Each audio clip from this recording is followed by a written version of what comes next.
Deux Rois, chapitre 20. En ce temps-là, Ézéchias fut malade à la mort. Le prophète Ésaïe, fils d'Amoz, vint auprès de lui et lui dit : Ainsi parle l'Éternel. Donne tes ordres à ta maison, car tu vas mourir, et tu ne vivras plus. Ézéchias tourna son visage contre le mur et fit cette prière à l'Éternel. Ô Éternel, souviens-toi que j'ai marché devant ta face avec fidélité et intégrité de cœur, et que j'ai fait ce qui est bien à tes yeux. Et Ézéchias répandit d'abondantes larmes.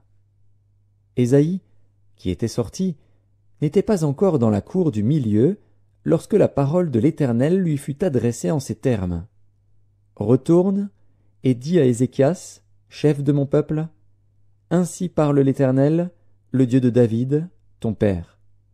J'ai entendu ta prière, j'ai vu tes larmes.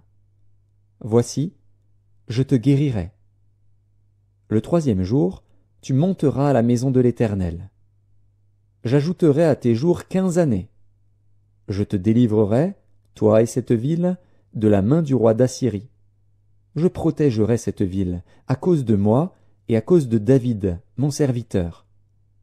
Ésaïe dit, Prenez une masse de figues. On la prit, et on l'appliqua sur l'ulcère. Et Ézéchias guérit. Ézéchias avait dit à Ésaïe, À quel signe connaîtrai-je que l'Éternel me guérira, et que je monterai le troisième jour à la maison de l'Éternel? Et Ésaïe dit, Voici, de la part de l'Éternel, le signe auquel tu connaîtras que l'Éternel accomplira la parole qu'il a prononcée. L'ombre avancera-t-elle de 10 degrés? Ou reculera-t-elle de 10 degrés? Ézéchias répondit, C'est peu de chose que l'ombre avance de 10 degrés, mais plutôt qu'elle recule de 10 degrés. Alors Ésaïe, le prophète, invoqua l'Éternel, qui fit reculer l'ombre de 10 degrés sur les degrés d'Akaz, où elle était descendue. En ce même temps, Bérodak Baladan, fils de Baladan, roi de Babylone, envoya une lettre et un présent à Ézéchias, car il avait appris la maladie d'Ézéchias. Ézéchias donna audience aux envoyés, et il leur montra le lieu où étaient ces choses de prix, l'argent et l'or, les aromates et l'huile précieuse, son arsenal, et tout ce qui se trouvait dans ses trésors.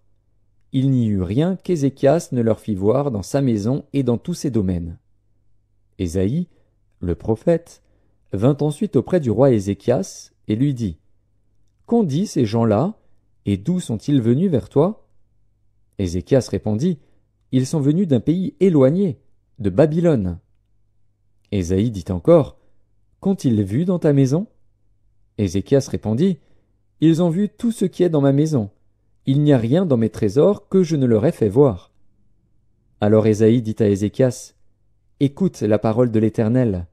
Voici, les temps viendront où l'on emportera à Babylone tout ce qui est dans ta maison et ce que tes pères ont amassé jusqu'à ce jour. Il n'en restera rien, dit l'Éternel. Et l'on prendra de tes fils, qui seront sortis de toi, que tu auras engendrés, pour en faire des eunuques dans le palais du roi de Babylone. Ézéchias répondit à Ésaïe, La parole de l'Éternel, que tu as prononcée, est bonne. Et il ajouta, N'y aura-t-il pas paix et sécurité pendant ma vie? Le reste des actions d'Ézéchias, tous ses exploits, et comment il fit l'étang et l'aqueduc, et amena les eaux dans la ville, cela n'est-il pas écrit dans le livre des chroniques des rois de Juda? Ézéchias se coucha avec ses pères, et Manassé, son fils, régna à sa place.